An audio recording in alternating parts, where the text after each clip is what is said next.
जिम्मेदारी जिसकी हक भी उसी का। वंदना रसोई का काम से फ्री होकर मम्मी जी के कमरे की तरफ जा रही थी। सोने से पहले सुबह की तैयारी करके रखना चाहती थी। सुबह तो खुद के लिए भी ढंग से वक्त नहीं मिलता, ऊपर से ननद अचानक से शाम को अपने ससुराल से आ गई तो काम वैसे भी बढ़ गया। स्कूल जाने से पहले सुबह ढंग से थोड़ा बहुत काम कर जाए, इसके लिए पहले से तैयारी कर लेना बेहतर है। स्कूल में वार्षिक परीक्षा चल रही है तो छुट्टी लेना तो असंभव है। यही सोचकर मम्मी जी के कमरे की तरफ जा रही थी, पर कमरे के दरवाजे पर पहुंचकर उसके पैर ठिठक गए।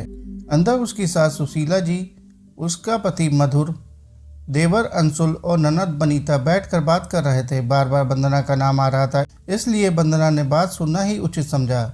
भैया, मैंने सुना है कि भाभी के मायके में उनके पापा ने प्रॉपर्टी बेची है और उसका अच्छा खासा पैसा भी आया है। खुद उनके पापा मम्मी कितने अच्छे फ्लैट में रहने गए हैं, साथ ही अपने बड़े भाई के बेटे को भी रख रखा है, तो भाभी को भी तो पैसे मिले ही होंगे। बनीता की बात सुनकर मधुर बोला, अरे मुझे क्या पता, ना तो पापा जी ने कुछ बताया और ना ही वंदना ने। दोनों की दोनों बाप बेटी अंदर के अंदर ही सब कुछ कर लेते हैं, पर यहाँ दामाद की कोई इज्जत नहीं, मुझे तो बताना भी ठीक नहीं समझते। अरे भैया, तो पता करो ना, ऐसे थोड़ी ना काम चलेगा। आखिर कितने पैसे आए पता होगा, तभी तो अपना बजट बना पाएंगे। और इस बार मुझे बाइक लेनी ही है, चाहे कुछ भी हो जाए। अंशुल ने जिद करते हुए कहा तो बनीता कहाँ पीछे रहती, वह भी अपनी फरमाइश करते हुए बोली, हाँ भैया, पता कर ही लो, मुझे भी इस बार सोने के कड़े तो चाहिए ही। आप लोगों से तो इतना भी नहीं हुआ कि मुझे सोने के कड़े शादी में ही दे देते। जब मेरी देवरानी अपने मैके से आए हुए सोने के कड़े पहनती है तो मुझे सही में बहुत बुरा लगता है, ऐसा लगता है कि जैसे मुझे ही दिखा रही हो। तभी सुशीला जी भी बोली, तुम दोनों चुप करो, मुझे बात करने दो। देखो मधुर, पैसों की ज़रूरत इन दोनों को ही नहीं, मुझे भी है। मैं भी सोच रही हूँ इस मकान के ऊपर एक मंजिल और चढ़ा दूँ, ताकि कल को अंशुल की शादी हो तो परेशानी ना हो। अब हम लोग तुमसे नहीं कहेंगे तो किससे कहेंगे? बहू के पास पैसा रखा है और हम लोग परेशान हो रहे हैं, ये कोई बात होती है क्या? उल्टा जब पैसा हमारे पास हो तो हमें तो अपने स्टैंडर्ड बढ़ाना चाहिए। तुम अपने ससुर जी से पूछोगे तो अच्छा नहीं लगेगा, पर तुम वंदना से तो बात कर ही सकते हो ना कि आखिर प्रॉपर्टी को बेचने पर कितना मुनाफा हुआ। आखिर वो अपने माता पिता की इकलौती बेटी है, आज नहीं तो कल सब कुछ तुम्हारा ही तो होना है। उनकी प्रॉपर्टी पर तुम्हारा भी पूरा अधिकार है। मुझे तो यकीन नहीं होता कि वंदना ने तुम्हें अभी तक कुछ नहीं बताया, और वंदना के ताऊ जी के बेटे को क्यों रखा है। मधुर संभल जा, नहीं तो मालूम पड़े तेरा हिस्सा वो तेरा साला ले उड़े। थोड़ी देर की खामोशी के बाद मधुर बोला, ठीक है माँ, मैं वंदना से बात करता हूँ। मैं भी सोच रहा हूँ कि ये नौकरी वोकरी छोड़कर खुद का बिजनेस ही शुरू कर लूँ। कब तक लोगों की जी हजूरी करता रहूँगा। अब जरा बात करता हूँ कि कितने पैसे आए, ताकि आगे की प्लानिंग कर सकूँ। वंदना ने उसके आगे कुछ नहीं सुना, वो उल्टे पैर वापस अपने कमरे में आ गई। उन लोगों की बातें याद कर उसका सिर दर्द से फटा जा रहा था। कितने लालची हैं ये लोग, जब देखो बहाना बनाकर उसके मैके से पैसा निकलवाने के लिए मुंह खोले बैठे रहते हैं, जैसे ये लोग कमा कर उसके मैके में रख कर आए हैं, जबकि उसके मैके वालों को जब उसकी ज़रूरत होती है तो ये लोग साथ भी नहीं खड़े होते। पिछले साल बनीता की शादी में भी पापा ने अपनी एफडी तुड़वा कर इन लोगों को कर्जा दिया था, जिसे तो ये लोग डकार गए। एक बार भी नहीं पूछा कि पापा जी आपको पैसों की ज़रूरत है या नहीं, लौटाने हैं या नहीं।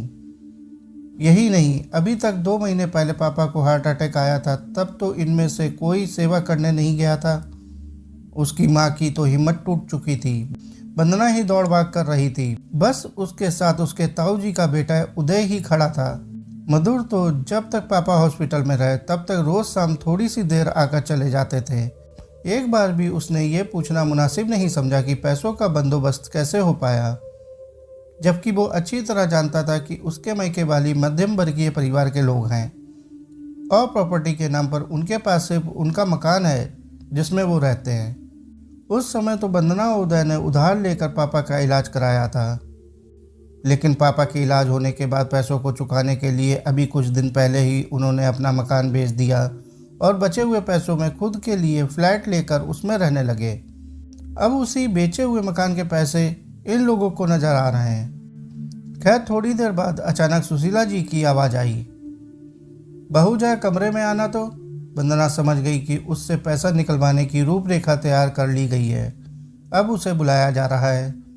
वो उठ करके सुशीला जी के कमरे में गई तो सुशीला जी की जगह मधुर ने कहा, वंदना मैंने सुना है कि तुम्हारे पापा ने अपना मकान बेच दिया है और वो फ्लैट लेकर रहना है, साथ ही उदय को भी अपने पास रख रखा है। हाँ, अभी कुछ दिन पहले ही बेचा है, आखिर कर्जा चुकाना था। उनका कौन सा बेटा बैठा हुआ है जो उनके कर्जे चुकाएगा या उनकी बीमारी का इलाज करवाएगा। और रही बात उदय की, तो अभी पापा को अकेला नहीं छोड़ा जा सकता।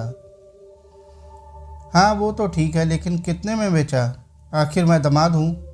इतना हक तो मेरा भी बनता है कि मैं भी जानूँ कि पापा जी प्रॉपर्टी बेच रहे हैं या कहीं फ्लैट ले रहे हैं, उनके पास कुछ बचा है या नहीं। अरे हाँ, आप तो दामाद हैं, आपका तो हक सब कुछ जानने का है। चलिए मैं बता देती हूँ आपको। पापा के इलाज में काफ़ी पैसा खर्च हो गया था जो कर्जा लेकर के किया गया था, तो उस कर्जे को चुकाने के लिए उनके पास कुछ नहीं था, सिर्फ वो मकान था, इसलिए उन्होंने उसे बेचा। पहले कर्जा चुकाया, बाद में खुद के रहने के लिए बंदोबस्त भी तो करना था, इसलिए फ्लैट ले लिया। थोड़े बहुत पैसे बचे हैं जो मैंने उन्हीं के नाम से बैंक में डिपॉजिट कर दिए हैं। तुम्हें कुछ नहीं दिया? मैंने तो सुना है काफ़ी नफ़ा हुआ था। तुम तो बेटी हो ना उनकी, सुशीला जी ने बीच में ही कहा। अब क्या कर सकते हैं मम्मी जी, पैसा लेने का हक ही थोड़ी ना रखती हैं बेटियां, जिम्मेदारी भी कोई चीज़ होती है। अब जब जिम्मेदारी उदय निभा रहा है तो मैंने सोचा पैसे भी उसी को मिलने चाहिए, इसलिए मैंने हक छोड़ दिया और पापा को कह दिया कि जो आपकी जिम्मेदारी निभाए वो फ्लैट भी उसी के नाम कर देना। कहकर वो अपने कमरे में जाने लगी तो मधुर ने कहा, अरे तुम ऐसा कैसे कर सकती हो? तुम्हें पता भी है वो उदय तुम्हारे बड़े पापा का बेटा है, लालच में तुम्हारे माँ बाप की सेवा कर रहा है। लालच में ही सही, कम से कम मेरे माँ और पापा की सेवा तो हो रही है। मुझे मेरे पापा से कुछ नहीं चाहिए क्योंकि मैं अपने दम पर कमाने का साहस रखती हूँ। कहकर वंदना अपने कमरे में चली गई और पीछे रह गए घर के बाकी सदस्य अपने टूटे हुए अरमानों के साथ। साथियों, कहानी को अंत तक सुनने के लिए आपका बहुत बहुत शुक्रिया। कहानी अच्छी लगी हो तो कहानी को लाइक और चैनल को सब्सक्राइब कर लीजिए। धन्यवाद।